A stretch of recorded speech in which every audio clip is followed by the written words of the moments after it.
she's more than a Disney legend. Mulan was a real-life warrior whose story has echoed for over 1,000 years. But the truth behind her bravery is far more complex and even more inspiring than the songs and the movies have ever let on. Who was the woman who defied an empire, reshaped history, and became a timeless symbol of courage? Join me as we uncover the untold, awe-inspiring truth of the real Mulan.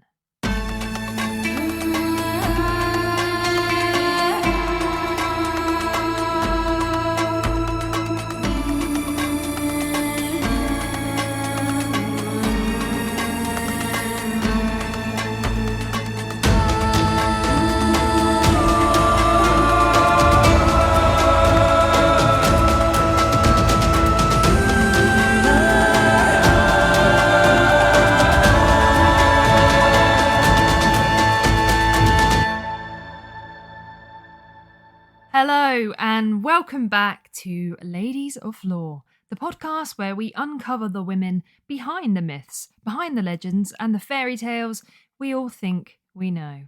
I'm definitely still India, and today we're diving into the incredible story of Hua Mulan, China's warrior heroine who defied tradition, inspired centuries of storytelling, and remains a cultural icon to this day. Yes, this is part 2 of our little foray into the women of Disney. I really hope you all enjoyed last week's episode.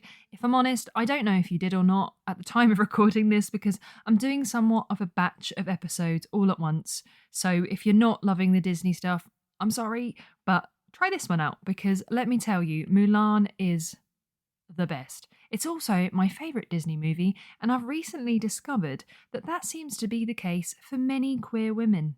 I wonder why. And I actually have a tattoo of Mulan's comb on my forearm.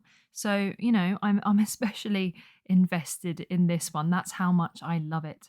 So, yes, many of us first met Mulan through the Disney movie. But her true story stretches back over 1,500 years, offering a richer, deeper, and more complex narrative than most people realise.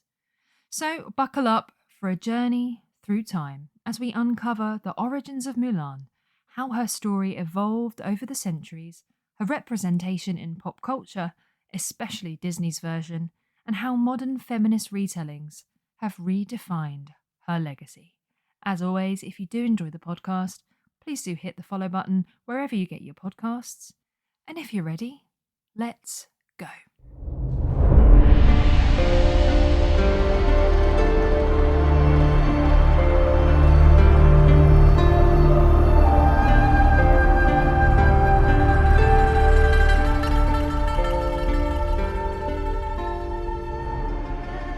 To understand Mulan's story, we have to travel back to ancient China during the Northern Wei dynasty, sometime between the 4th and 6th centuries CE. The Northern Wei dynasty was a significant period in Chinese history that played a pivotal role in shaping the cultural and political landscape of early medieval China. This dynasty was established by the Tuoba clan, a nomadic group of Shanbei origin, and it's particularly notable for its efforts to integrate its steppe culture with the Chinese cultural framework. Understanding the Northern Wei provides critical insights into the historical and cultural settings in which the legendary figure, Mulan, is situated. And we first find the story of Mulan in the form of a folk ballad, the Ballad of Mulan. And this was an oral poem passed down through generations before being written down much later down the line. And the ballad is relatively short, just over 300 Chinese characters long, but it conveys a powerful message about courage, filial piety, which was a core Confucian value, and personal sacrifice. Importantly, there is no mention of any type of romantic entanglement or actually any punishment for her gender disguise. It's more of a story of loyalty and heroism, pure and simple. But here's what's remarkable. The Ballad of Mulan was revolutionary for its time. In a deeply patriarchal society, the tale of a woman who not only challenges gender roles, but excels in them, is extraordinary. It's a tale of agency and strength in a culture where women's roles were traditionally confined to the home. With all that being said, would you like to hear it? I'm going to read you an English translation of the Ballad of Mulan. This particular version was translated by Evan Mantic, and he is the president of the Society of Classical Poets. As always, there are several differing translations and versions of the Ballad of Mulan, and I'm just choosing the one I enjoyed and that I think is easiest on the ears, and this one rhymes, so here we go.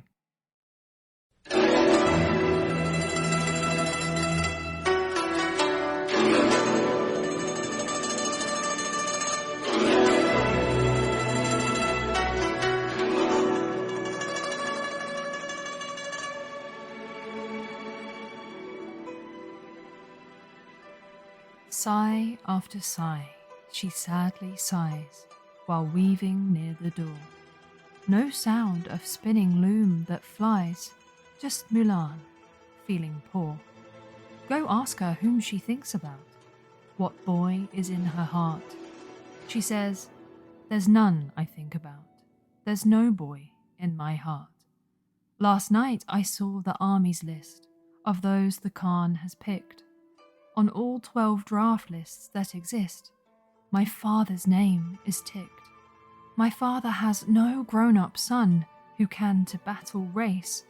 Once buying horse and saddle are done, I'll take my father's place. She buys a fine steed in the east, a bridle in the south, a saddle blanket in the west, a long whip in the north. At dawn to parents bids farewell, at dusk to camp hello. No sounds of their familiar yell, just yellow river flow. At dawn she leaves the yellow river, at dusk black mountains soar. No sound of parents calling daughter, just wild horsemen's roar. 10,000 miles for war she goes, through mountain passes flying. The sentry gong on cold wind blows, her iron armours shining. 100 battles, generals die. In 10 years heroes surface to meet the emperor on high, enthroned in his splendid palace. He holds 12 scrolls that list their deeds, gives thousands of rewards. The Khan asks Mulan what she needs, no titles fit for lords. She says, to borrow a swift steed and ride home I prefer. Her parents, hearing of this deed, rush out to welcome her. When older sister hears the news, she dresses, waits, and looks. When younger brother hears the news, the swine and sheep he cooks. She says, the chamber door I open and sit upon my chair. My wartime uniform is shaken, my old-time dress I wear. She faces out the window, looking, fixing cloud-like hair, and turns then to the mirror, hooking yellow flowers there. Out of the gate she meets the men who by her side once fought. For 12 years Mulan was a man, or so they all had thought.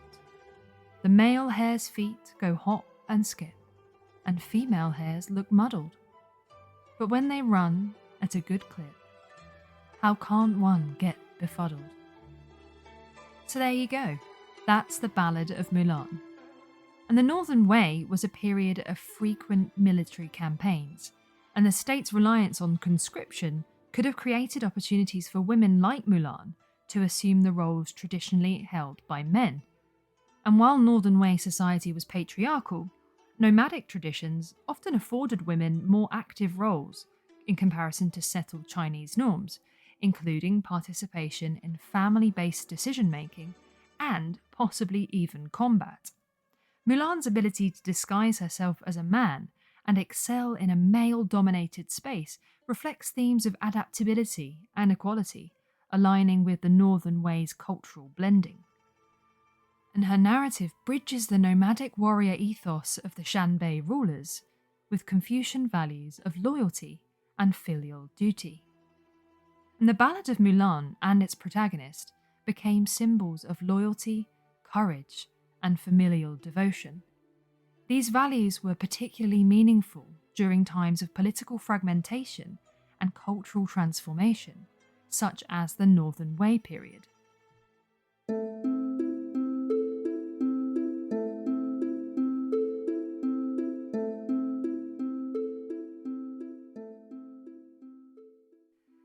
As with all folk tales, Mulan's story didn't stay frozen in time. It grew, and it changed with the eras, shaped by the values and priorities of the societies retelling it. And by the Ming and Qing dynasties, this ballad had evolved far beyond its humble origins, reflecting the shifting cultural values of these periods. So let's start with the Ming dynasty, which ruled from around 1368 to 1644 CE. During the Ming dynasty, Mulan's tale became a vehicle for romantic drama and moral teachings. Playwrights expanded the original ballad into theatre, giving her story a bit more emotional depth and even love interests. These adaptations showcased her internal struggles, especially with the conflict between her filial duty and traditional gender expectations. Now, the Ming era was steeped in Neo-Confucian values, and these values emphasized loyalty to family and to the emperor. Mulan was portrayed as a moral exemplar, embodying these very virtues. But the catch: while her military bravery was celebrated, Ming adaptations often ended with her returning to her domestic role, and this reinforced the idea that even extraordinary women should ultimately conform to societal norms. And if we fast forward to the Qing dynasty, which ruled from around 1644 to 1912, Mulan's story shifted again, this time reflecting the king's focus on national unity and traditional values. The Qing era faced challenges like foreign invasions and internal unrest, so Mulan was reframed as a patriotic symbol. Her story became less about personal struggles and more about loyalty to the nation. And this was a time when patriotism was a critical theme, and Mulan's unwavering service to her country aligned perfectly with the dynasty's messaging. But again, while the king celebrated Mulan's bravery, they doubled down on traditional gender roles.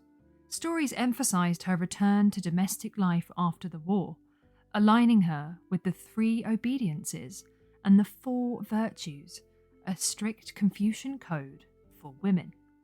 And at the same time as all of this, Mulan's tale was adapted into novels, operas, and even visual art. And these works often highlighted her dual identity, depicting her in both feminine and masculine roles. This duality became a powerful symbol of duty and adaptability. Bit funny, isn't it, really, that she could be masculine, but only when it was of benefit to men. But then otherwise she had to go back and be a housewife. So what does this tell us about the Ming and Qing dynasties? Well, in the Ming, Mulan was a moral paragon and romantic figure. In the Qing, she became a patriotic icon, but one bound by rigid traditions. Her story reflects the values of each era, evolving to resonate with the people and the politics of the time, and reminds us how legends adapt to reflect the needs of the society around them. And after the Ming and Qing dynasties came the Disneyfication of Mulan. So let's have a little look at that, shall we?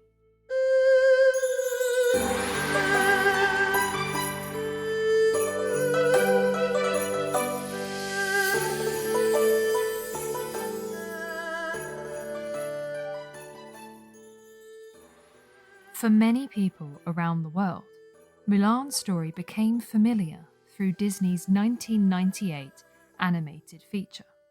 This version marked Disney's first major attempt to create a heroine who was not defined by her romantic relationships or her royal status. But how faithful was Disney to the original legend? Well, here's what they kept. So they kept Mulan's core story. A young woman disguises herself as a man to take her father's place in the army and fights to protect her country. And they also kept themes of courage and identity.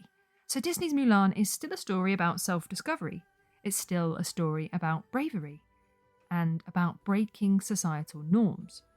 But they did also add quite a lot of stuff. So, firstly and foremostly, they added a comedic sidekick. So Mushu, the dragon voiced by Eddie Murphy, brought humour and lightness to the film. This is purely a Disney invention. As you heard earlier, when I read you the ballad, sadly, there's no sassy, tiny dragon sidekick. And it also added that romantic element with Li Shang. The ballad never mentions a love story, but Disney gave us a slow burn romance between Mulan and her bisexual icon, Commanding Officer Li Shang. And probably the biggest thing that Disney added was its musical numbers. Songs like Reflection and I'll Make a Man Out of You became iconic, blending Mulan's emotional journey with Disney's trademark musical style.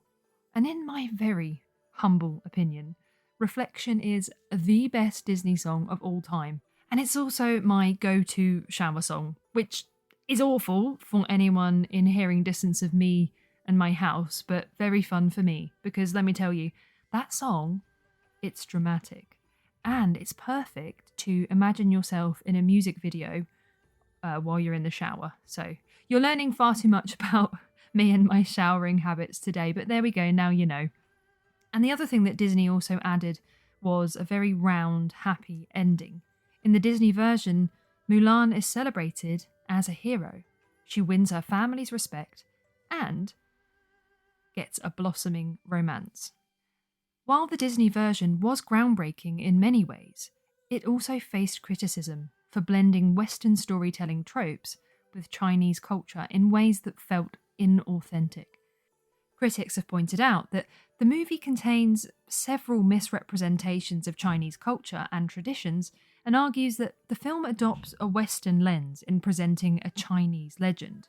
An example of this is Mulan's focus on individualism, personal choice, and defying societal norms, and that aligns a bit more closely with Western values than traditional Chinese Confucian ideals, which emphasize duty, family, and collective harmony.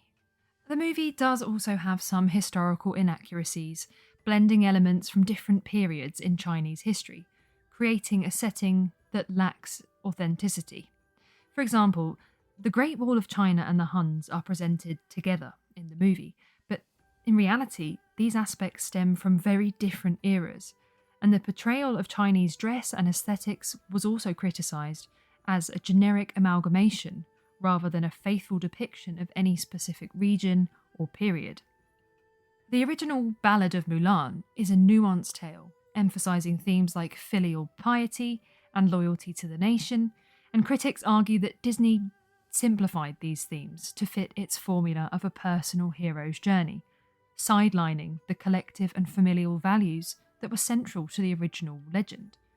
And while Mushu and other comedic elements are beloved by many viewers, some felt these characters trivialised the gravity of Mulan's story and its historical and cultural significance. And while Mulan challenges traditional gender roles, some critics felt the film's emphasis on Mulan proving herself in a male-dominated space reinforced the idea that success and strength must align with masculine traits. And the addition of budding romance with Li Shang was criticised too for shifting focus away from Mulan's personal growth and independence. It was seen by some as Disney simply inserting a trope into a story where romance was unnecessary, and I can kind of see that.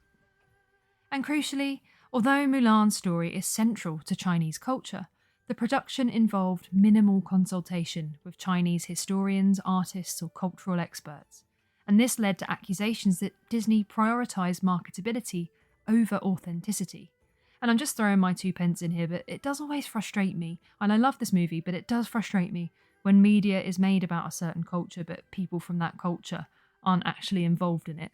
And I hope that Disney has done a better job with that, with more recent movies like Coco and Encanto. So, for all the reasons I've just listed, while the film was celebrated internationally, its reception in China was lukewarm.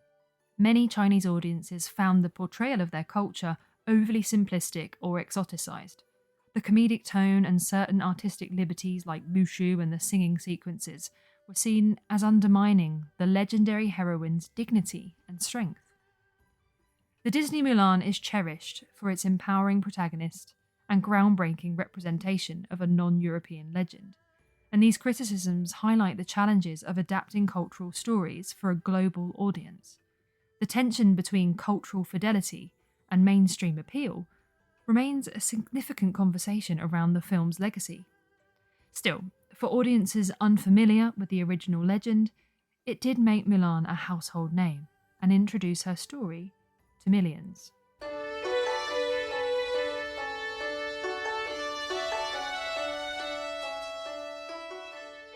Modern pop culture has embraced and reinterpreted this story across cultures. For instance, in Chinese cinema, films like Mulan Rise of a Warrior of 2009 lean more into the gritty realism of her life as a soldier, and this version highlights the brutal physical and emotional toll of war, emphasising Mulan's strength in overcoming patriarchal norms rather than relying on the fantastical or romanticised elements. Here, Mulan becomes a feminist symbol by rejecting traditional gender roles and excelling in a male-dominated space, not through magic, but through sheer willpower and determination. And if we go forward in time a little bit to 2020, Disney reintroduced Mulan in a live-action adaptation. And while this film stayed a little bit closer to the Chinese culture than the animated film, it did spark intense debates about its portrayal of feminism. Critics noted that the film leaned heavily on the idea of innate power, this mystical qi that made Mulan extraordinary, rather than showing her as a success just through her training and her perseverance and her skill. And this shift raises questions about modern feminist storytelling. Do we elevate women just by emphasising natural talent, or by showing the hard work it takes to overcome societal barriers?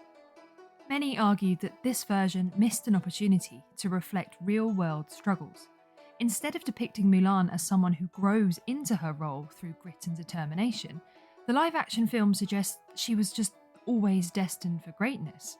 Some audiences felt this undermined her relatability, and also undermined the feminist message of empowerment through effort. But Mulan's influence doesn't stop with movies, and we'll find her in Maxine Hong Kingston's book, The Woman Warrior.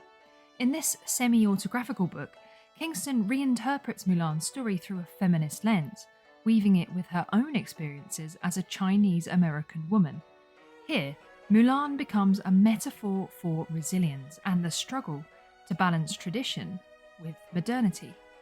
And we're definitely adding this one to the non-existent Ladies of Law book club. In modern fashion, art and activism, Mulan's image is often used as a rallying symbol for gender equality and the fight against oppression. For example, street art across Asia and beyond often depicts Mulan as a warrior, blending her historical context with modern feminist struggles. And social media campaigns have also embraced her symbolism. Activists have used the hashtag Modern Mulan to highlight women breaking barriers in male-dominated fields, from STEM all the way through to military service.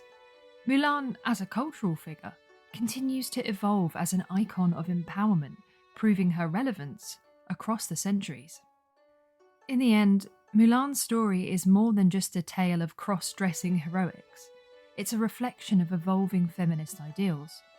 Whether she's portrayed as a gritty warrior in Chinese cinema, a mystical chosen one in Disney's live-action adaptation, or a symbol for modern activism, Mulan remains an enduring figure of defiance and courage. Her story reminds us that the fight for equality is never a one-size-fits-all type of thing. Feminism like Mulan's journey, is about navigating complex systems, making sacrifices, and standing up for what you believe in, even when the odds are stacked against you.